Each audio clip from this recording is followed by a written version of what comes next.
Bismillahirrahmanirrahim. Assalamualaikum warahmatullahi wabarakatuh, sahabat Radio GP dimanapun kalian berada dan fan Marc Marquez dimanapun kalian berada. Selamat malam. Salah. Selamat pagi. Sebelumnya kita berselawat dulu seperti biasa. Allahumma salli ala Sayyidina Muhammad. Allahumma salli ala Sayyidina Muhammad. Allahumma salli ala Sayyidina Muhammad sallallahu alaihi wasallam. Welcome back to my channel Radio GP.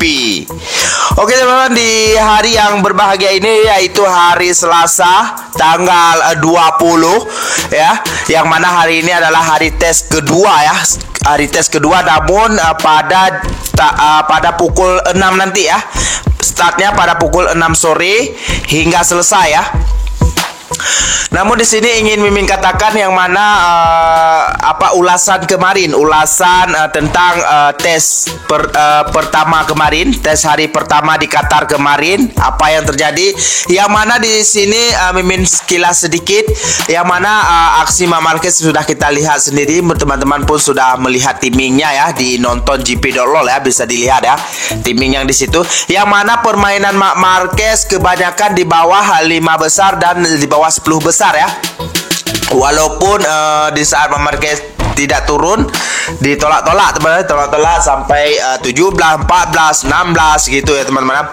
Namun di sini bisa kita lihat ya, saat tes dengan race itu berbeda teman-teman ya. Namun kalau di sini kita lihat Marc Marquez sempat berada di posisi kedua ya, di situ berarti ada peningkatan yang dilakukan oleh Marc Marquez ya, walaupun akhir cerita ya, maksudnya di akhir menit last menit Marc Marquez berada di posisi ke-16 kalau nggak salah Mimin ya. Jadi di sini ulasan yang pertama seperti biasa ya, nanti Mimi akan katakan pernyataan dari Marc Marquez ya, yang mana pembalap langsung menemukan kecepatan mereka kembali pada hari pertama dari hari lanjutan tes pramusim MotoGP yaitu Qatar ya. Francesco Bagnaia keluar yang tercepat ya di last menit. Berakhir sudah hari pertama tes pramusim MotoGP 2024 yang berlangsung pada kemarin, yaitu tanggal 19 di sirkuit Losail Qatar Doha, yang mana dalam tes MotoGP Qatar 2024 ini Francesco Bagnaia kembali menunjukkan gigi ya, yang mana torehan waktu terbaiknya yaitu 1 menit 52,040 detik atau hanya berjarak 0,278 detik dari rekor di Losail Qatar tersebut teman-teman. Namun mengenai motor Ducati Desmo CDC GP24 dengan paket lengkap dari aerodinamika yang baru jelang jam akhir terakhir, Bagnaia tidak butuh waktu lama untuk mencapai waktu terbaik tersebut. Sang juara bertahan tidak membuang-buang waktu saat membalap bersama-sama. Bicara soal Ducati, mengesampingkan tes by Gabriel yang tampil menggantikan Franco Morbidelli di Pramac Racing, pembalap dengan catatan waktu terpelan justru sosok yang dinaikkan aksinya, yaitu adalah Marc Marquez dari Gresini Racing ya. Calon protagonis pada musim ini nampaknya masih mencari-cari cara terbaik untuk menunggangi Desmo CDC GP ya, yang mana pengalaman panjang selama 11 musim bersama Honda membuat juara dunia 8 kali itu masih terbawa gaya berkendaraan yang lama. Mencetak waktu lap terbaik yaitu 1 menit 52,959 detik.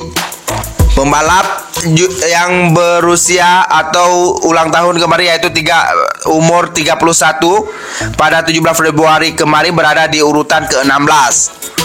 Marquez kalah dari Pedro Acosta. Si Bocahe berada di tempat atas dalam daftar catatan waktu terbaik. Dari pabrikan yang sama dengan Acosta yaitu KTM, Brad Binder selaku ujung tombak menjadi wakil di posisi teratas dengan menghuni peringkat keempat. KTM mundur selangkah dengan salah satu komponen mereka yaitu Brad Binder dan kawan-kawan.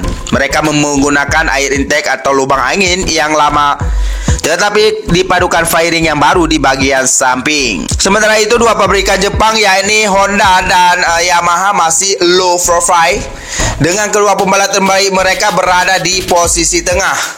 Seperti halnya Johann Zarco menjadi pembalap tercepat motor Jepang tersebut yang pada hari pertama dengan menghuni di posisi ke-9. Zarko menunggangi motor anyar Honda RC 213V dengan swing arm yang diperbaharui. Musim lalu dipesan dari Kalek, swing arm baru ini disebut berasal dari perkembangan Honda sendiri. Tetapi di bawah Zarko adalah wakil Yamaha yaitu Fabio Quartararo, monster dari Yamaha, dengan selisih 0,005 detik dari compatriotnya itu. Catatan top speed Quartararo terbilang oke, yaitu 348,3 kpj. Ini diraih oleh El Diablo saat melakukan lap ketiga. Oke, untuk hasil pada kemarin ya, kita bilang dulu yang mana yang pertama, yaitu seperti teman-teman lihat, Francesco Bagnaia yang tercepat, kedua ada Jorge Martin, ketiga ada Alex Espargaro, keempat ada Brad Binder, kelima Fabio Di Giannantonio, keenam Maverick Vinales, ketujuh Alex Marquez, kedelapan Bastianini, kesembilan Johan Zarco, 10 Fabio Quartararo, 11 Marco Bezzecchi, Raul Fernandez ke-12, 13 Joan Mir, 14 Jack Miller, 15 Pedro Acosta, 16 Marc Marquez, 17 Takaki Nakagami, 18 Luca Marini, 19 Alex Rin, 20 Augusto Fernandez, 21 Miguel Oliveira, 22 Michael Birol, 23 Carl Kuslo. Oke teman, langsung saja kita menuju ke Marc Marquez ya. Pernyataan Marc Marquez yang mana dia mengatakan Elitar ini lebih serupa dengan Sepang. Memang kita kurang 1 hari, tetapi mari kita lihat sama ada kita bisa bermula dengan asas yang lebih baik sedikit. Saya juga lebih longgar pada basikal seperti saya menamatkan hari ketiga di Sepang, dan dari situ kita akan maju lebih sedikit. Tetapi kemudian dalam hidup saya tidak merasakannya. Saya merasakan semangat dan motivasi yang sama. Yang lebih-lebih lagi saya ingin melakukan perkara tersebut seperti saya berumur 20 tahun. Saya berasa lebih bebas dengan basikal. Naluri saya masih untuk menunggang seperti yang saya lakukan dengan basikal sebelumnya. Dan sedikit demi sedikit saya menyesuaikan diri. Apa yang perlu kita lakukan ialah mengurangi aerodinamika. Ia akan menjadi basikal lebih perlahan. Saya perlu belajar daripada orang muda untuk pergi lebih cepat. Di sini dari awal saya merasa lebih bebas menunggang dengan lebih yakin, bermain lebih dengan badan saya, dan itu sudah menjadi peningkatan. Memang benar selepas 11 tahun menunggang motosikal, apabila saya tiba di Litar, naluri saya hanya satu, langkah demi langkah yang perlu saya ubah. Saya bekerja pada diri saya sendiri sepanjang hari. Pada bahagian terakhir hari itu, saya mulai bekerja dengan persendirian. Tetapi pertama sekali saya mau meningkatkan prestasi saya pada gaya tunggangan saya, dan saya mendapati setiap yang lebih baik. Kita akan lihat kalau esok kita bisa mengorak langkah lebih lagi. Saya paham jangkaan peminat. Mereka percaya pada saya, tetapi pandangan lain adalah realiti. Dan realitinya saya datang dari 4 tahun yang sangat sukar. Saya perlu mendapatkannya keyakinan semula. Jika Anda melihat pada pramusim, saya hanya coba mengendalikannya dengan cara yang terbaik, dengan dedang. Saya manusia, saya coba memahami basikal. Karena ini mengambil masa yang bertahun-tahun lalu. Orang muda tiba dan mereka pantas. Ia semula jadi. Setiap atlet mempunyai titik mereka dan langkah demi langkah. Anda perlu faham cara menyesuaikan diri dengan keadaan. Ada 2 atau 3 lelaki di Ducati yang menunggang dengan cara yang sangat baik. Saya coba belajar daripada mereka, tetapi ia mengambil masa yang sangat sukar. Kita akan lihat sama ada langkah demi langkah saya bisa mendekatkan diri, tetapi dia bukan matlamat saya. Jika matlamatnya adalah untuk menang, ia akan menjadi kekecewaan yang sangat besar. Bagi saya, perkara pertama yang perlu dilakukan ialah mengurangkan aerodinamik pada masa depan dalam MotoGP.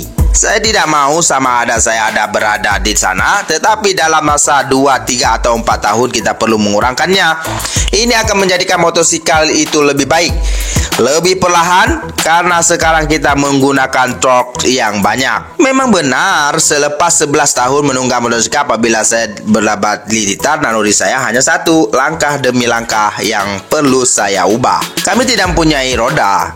Kami brake sangat lewat. Anda hanya perlu mengikuti garisan dan tidak melawan basikal. Lebih sukar untuk meminta perlombaan lain. Jadi perkara pertama yang Anda perlu lakukan ya bekerja pada itu. Kemudian, jika motosikal lebih perlahan, persembahan akan menjadi lebih baik. Saya gembira karena saya berasa lebih baik dan saya dapat bermain lebih banyak dengan motosikal sebaik sahaja saya keluar. Saya lebih hanyut di pintu masuk selekoh, lebih mengikuti gaya saya. Mari kita lihat esok kita boleh mengambil langkah lain. Ia adalah hari yang baik walaupun kedudukan itu mungkin tidak mencerminkannya. Melihatnya hanya kualifikasi, nampaknya ia adalah hari yang buruk. Tetapi kami telah bekerja dengan baik dan berterusan, berkembang sedikit demi sedikit. Saya berasa lebih baik pada penghujungnya daripada mulanya. Itulah yang dimaksud dengan ujian.